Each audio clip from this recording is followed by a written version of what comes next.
எல்லா புகழும் இறைவனுக்கு. அஸ்ஸலாமு அலைக்கும். நான் சுல்தானா பர்வீன். சிந்தனைக்காக உங்களோடு சில நிமிடம்.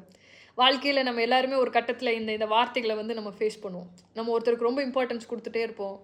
அவங்க அவங்க கூடவே ஒரு ஒரு குறிப்பிட்ட நாட்கள் வந்து நம்ம டிராவல் பண்ணுவோம். திடீர்னு ஒரு நாள் ஏதோ ஒரு மனக்கசப்புல அவங்க வந்து நம்மள பார்த்து இப்படி சொல்லிடுவாங்க. "உனக்கு அவனே பரவால்ல.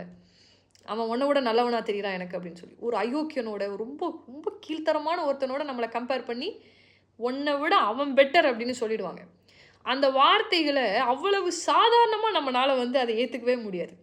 அ அவனோட போய் என்ன கம்பேர் பண்ணிட்டான்? அவன் எவ்ளோ எவ்ளோ கெட்டவன். அவன் என் கால் தூசிக்கு வருவானா?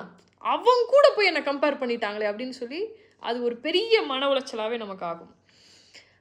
அதிலிருந்து மீண்டு வர்றது அப்படிங்கிறது கொஞ்சம் கஷ்டமான விஷயம் தான். ஆனா, உங்களோட சிந்தனைய இப்படி நீங்க மாத்திக்கிட்டீங்க அப்படின்னு சொன்னா, உங்களுக்கு ஒரு கிளாரிட்டி கிடைக்கும் அப்படின்னு நான் நெனைக்கிறேன்.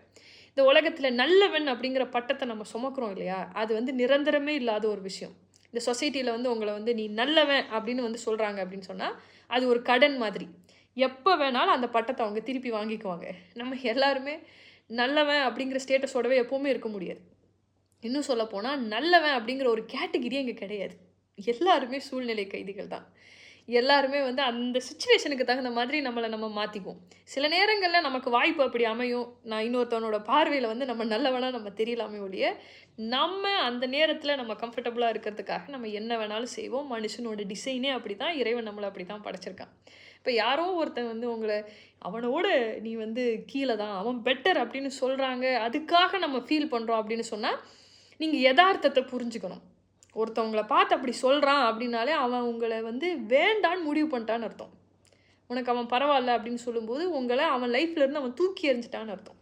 உங்கள தூக்கி எறிஞ்ச ஒரு நபருக்காக நீங்க ஃபீல் பண்றதே வந்து முரண்பாடான ஒரு விஷயம் தான்.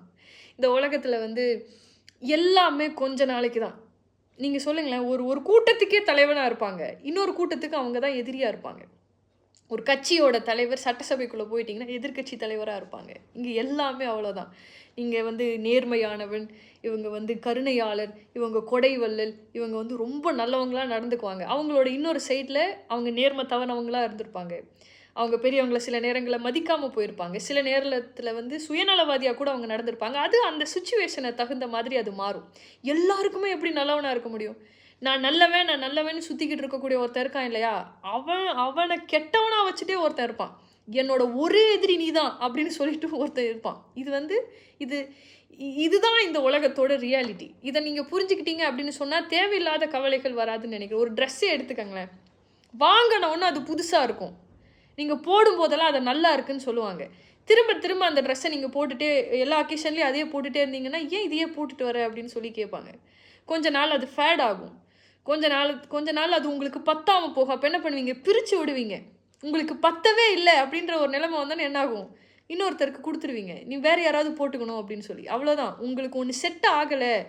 உங்களால அத மெயின்டெயின் பண்ண முடியல. உங்களுக்கு அது ஃபிட் ஆகல அப்படின்னா, கை மாத்தி விட்டுட்டு போயிட்டே இருங்க. அவ்வளோதான். இத நமக்கு இருக்கிற 1008 பிரச்சனையில, நமக்கு இருக்கிற நெறைய விஷயங்கள்ல, கோல், லட்சியம் அப்படிலாம் நம்ம போய்க்கிட்டு இருக்கும்போது, எவனோ ஒருத்தன் நம்மள கெட்டவன் அப்படின்னு சொல்லிட்டான் அப்படிங்கிறதுக்காக நம்ம ஃபீல் பண்ணணும்னு அவசியமே இல்ல. என்ன பொறுத்தவரைக்கும் யாராவது உங்கள வந்து நாட் குட் அப்படின்னு சொல்ட்டாங்கன்னா, அது நமக்கு ஒரு பெரிய ஸ்பேஸ் மாதிரி. கரெக்ட்டா? "நீ சரியில்லப்பா. நீ நல்லவனே கிடையாதுன்னா" நல்லது. நம்ம அவன்கிட்ட போய் நடிக்க தேவையில்ல. அவன் விசேஷத்துக்குலாம் போய் நிக்கணும்னு அவசியம் இல்ல. அவனுக்கு ஜால்ரா போடணும்னு அவசியம் இல்ல. நமக்கு எவ்ளோ ஸ்பேஸ் கிடைக்கும் தெரியுமா? அதனால அப்படி யாராவது வந்து "நீ நாட் குட்" அப்படின்னு சொல்ட்டாங்கன்னா, "தேங்க் யூ" அப்படின்னு சொல்லிட்டு அடுத்த வேலைய பாருங்க. யோசிச்சு பாருங்க. அஸ்ஸலாமு அலைக்கும்.